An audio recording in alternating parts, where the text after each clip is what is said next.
Assalamualaikum dan salam sejahtera. Saya Filza Syazani. Dan saya Syafiqah Maslan.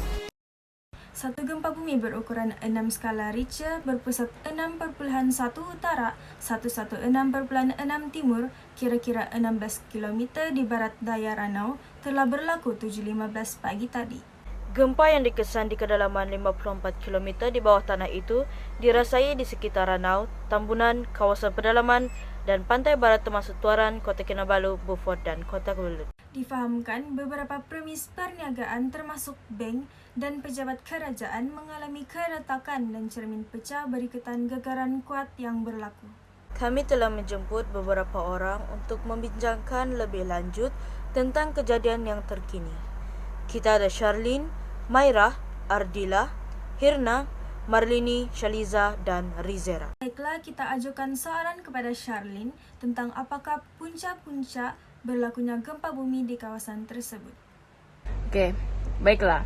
Pada pendapat saya, punca gempa bumi ini terjadi kerana mungkin ada beberapa pantang yang sepatutnya kita hindari.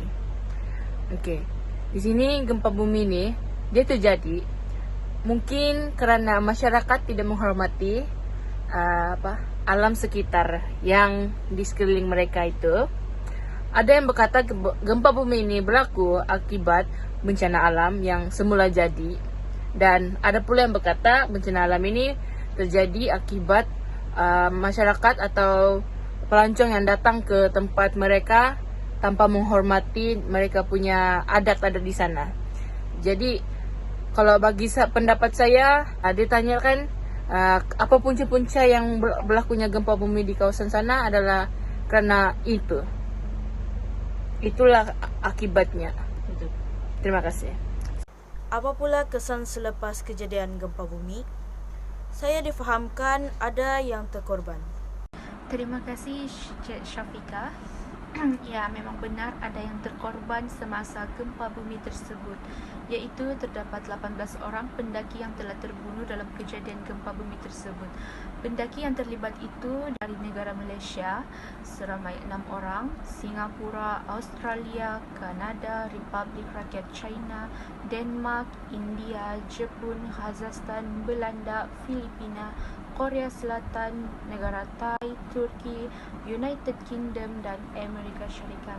Pada 7 Jun 2015, sebanyak 18 mayat mangsa dibedah siasat di Hospital Queen Elizabeth. Pengarah Queen Elizabeth, Harry Corey, telah mengesahkan perkara itu. Sekian daripada saya. Ikutan gempa bumi ini, timbulnya satu persoalan yang membuatkan orang ramai tertanya-tanya, adakah berkemungkinan Gunung Kinabalu menjadi gunung berapi yang aktif selepas ini? Tidak hanya gegaran biasa sahaja, maka Gunung Kinabalu tidak akan meletup. Gunung berapi hanya terdapat di Tawau dan Semporna, di mana pernah berlaku letupan beberapa tahun dahulu. Kawah gunung berapi masih kelihatan di Tawau. Secara amnya, bagaimana sebenarnya proses kejadian gempa bumi itu berlaku? Baiklah, gempa bumi terhasil oleh proses alam semula jadi mengejut, seperti letupan gunung berapi dan hentaman meteor.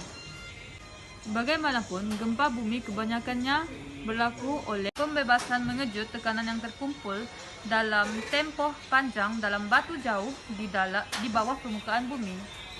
Tekanan ini mungkin berpunca daripada pergerakan plat tektonik sepanjang garis rekahan dan lantunan glasier yang dikenali sebagai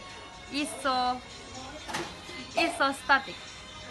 Lantunan isostatik merupakan satu lagi punca gempa bumi.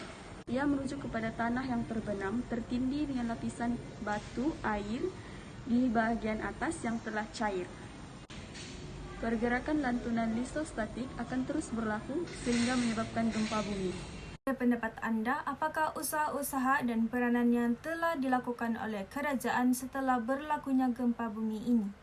Pada pendapat saya, antara peranan kerajaan apabila berlakunya gempa bumi adalah, yang pertama adalah membantu melaksanakan program-program kesedaran serta kependidikan awam berkaitan tentang bencana yang berlaku.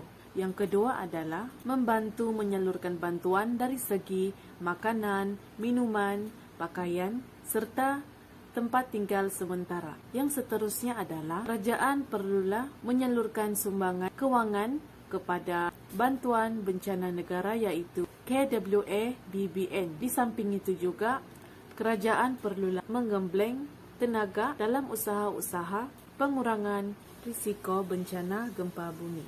Sekian, terima kasih. Bagi Rezera sendiri, apakah langkah-langkah keselamatan ketika bencana ini berlaku?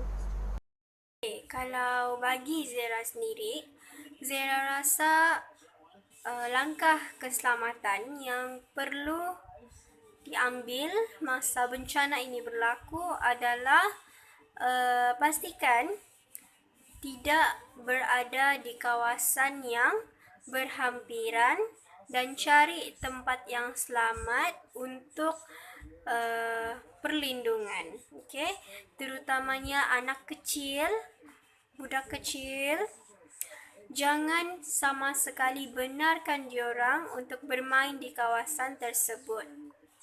Lebih-lebih lagi, yang paling penting, bawa dokumen-dokumen penting yang perlu ada dan perlu diberi keutamaanlah dokumen-dokumen tersebut. Baiklah, jelaslah sudah berkenaan kejadian yang berlaku di Sabah. Ingat, seperti yang diberitahu Rizera tentang langkah-langkah keselamatan tersebut. Seperti pepatah Melayu, sediakan payung sebelum hujan. Itu sahaja dari kami. Sekian, Assalamualaikum.